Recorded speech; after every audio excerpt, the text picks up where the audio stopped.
जीवन में आने वाले संघर्षों के लिए जब मनुष्य स्वयं को योग्य नहीं मानता, जब उसे अपने ही बल पर विश्वास नहीं रहता, तब वो सद्गुणों को त्याग कर दुर्गुणों को अपनाता है। वस्तुतः मनुष्य के जीवन में दुर्जनता जन्म ही तब लेती है जब उसके अंतर में आत्मविश्वास नहीं होता। आत्मविश्वास ही अच्छाई को धारण करता है। ये आत्मविश्वास है क्या?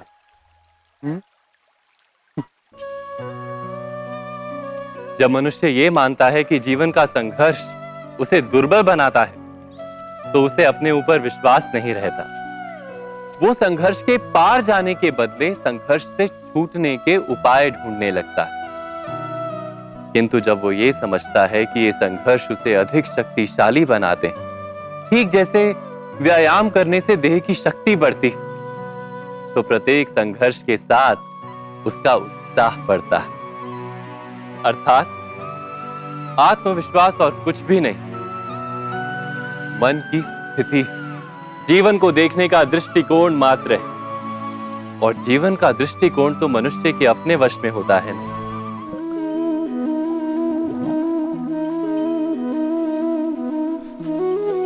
इस संसार में आने वाला प्रत्येक बालक संपूर्णतः संस्कार रहित होता है। उसके अंतर पर ना किसी अच्छे संस्कार के चिन्ह अंकित होते हैं, ना ही बुरे संस्कार के। अर्थात जन्म से बालक में ना कोई गुण होता है और ना ही कोई दोष। तो ये दोष अथवा गुण किस प्रकार प्राप्त होते हैं? क्या हमने कभी विचार किया है?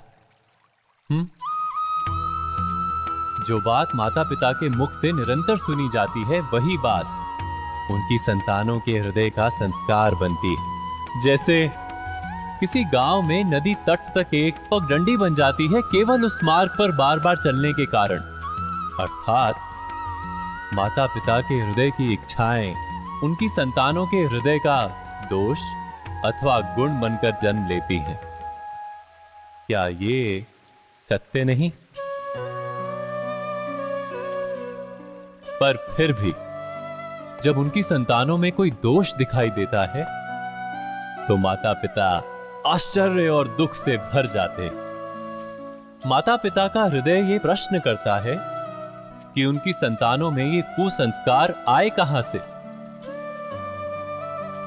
सत्य तो यही है कि माता पिता अपनी संतानों को अनजाने में ही कुसंस्कार के बीज दे देते हैं, जो उनके संतानों की हृदय भूमि पर कुसंस्कार का वृक्ष बनकर उगता है। अर्थात अपनी संतानों को सुसंस्कारी और धर्ममय बनाने की आशा रखने वाले प्रत्येक माता पिता को प्रथम अपने हृदय की इच्छाओं पर अंकुश रखना क्या अनिवार्य नहीं?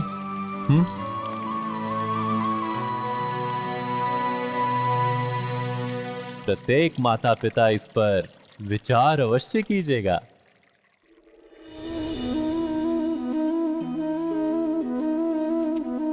मनुष्य का स्वभाव है कि वो स्वयं को, अपने परिवार को, अपनी संतानों को अधिकतम सुख प्राप्त हो ऐसी इच्छा रखता है। इसी कारण से हम सदा श्रम और कष्ट से अंतर रखते हैं, विश्राम और सुविधाओं को बढ़ाने का प्रयास करते हैं। स्वयं अपने जीवन का विचार कीजिए। क्या ये सत्य नहीं कि हम अपनी संतानों के लिए सदा ही विश्राम और सुविधा का आयोजन करते हैं? पर क्या कभी सोचा है केवल विश्राम से क्या लाभ प्राप्त होता है? केवल सुख और सुविधा जिन्हें प्राप्त हो, उनका जीवन कैसा होता है? शरीर जब श्रम करता है तो अधिक स्वस्थ बनता है। बुद्धि भी जब कठिन चुनौतियों का सामना करती है तो अधिक तेजस्वी बनती है। ये हम सबका अनुभव है, पर हम शायद ये भूल जाते हैं कि मन और आत्मा को जब कठिनाइयां प्राप्त होती हैं, तब वे भी अधिक बलवान होती हैं।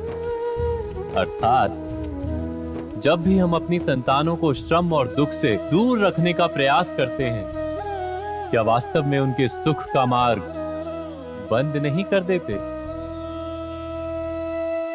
स्वयं विचार कीजिए।